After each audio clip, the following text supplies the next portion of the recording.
कल्याण डोंबिवलीमध्ये 10 ward आहे. 10ही वॉर्डमध्ये नाले सफाईची कामं करण्यात आलेली आहे.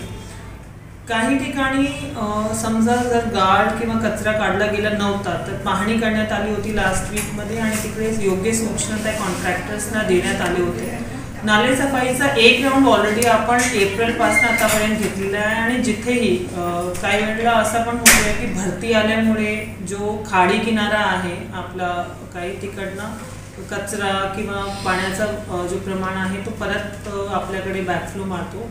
हा स्ट्रॉंग वॉटर ड्रेनेजचा कॉम्प्लेक्स प्रॉब्लेम असल्याने आपण एक इंटिग्रेटेड पद्धतीने स्ट्रॉंग वॉटर ड्रेनेज मॅनेजमेंटसाठी अख्ख्या शहराचा ॲक्शन प्लॅन तयार करण्याचं नियोजन केलं आहे.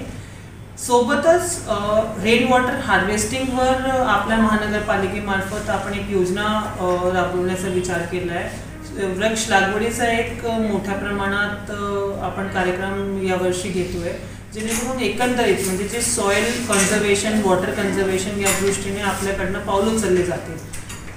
नाला सफाई योग्यरित्या झाली पाहिजे आणि याच्यामध्ये जर कुठे त्रुटी आढळल्यास आपण त्या ठिकाणी योग्य कारवाई करू.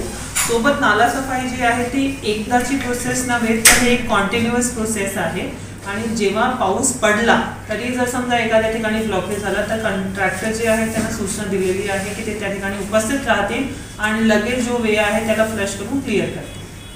तुम्हाला की मारुतीची यादी आपल्या अनधिकृत बांधकाम विभागामार्फत ऑलरेडी जाहीर केलेली आहे आणि त्या अनुषंगाने जी बिल्डिंग्स आहेत त्यांच्यावर सगळ्यांना नोटीस बजावलेली गेली आहे. जी अतिधोकादायक इमारती आहे पाऊस पडल्यावर आपण तात्पुरता स्वरूपात तिकडे काही लोकांना रिकामा करून घेतो. तिकडे आपण लोकांना दुसरी ठिकाणी स्थलांतरित करतो. जे फ्लडिंग पॉईंट्स आहेत त्याचीही पाणी डिपार्टमेंटकडनं करण्यात आलेली आहे आणि लोकांना जिथे जिथे स्थलांतरांची गरज पडते तिकडे पाणी जेवण याचं योग्य नियोजन जो आहे तो आपल्या डिपार्टमेंटकडनं आराखडा बनवण्यात आलेला आहे.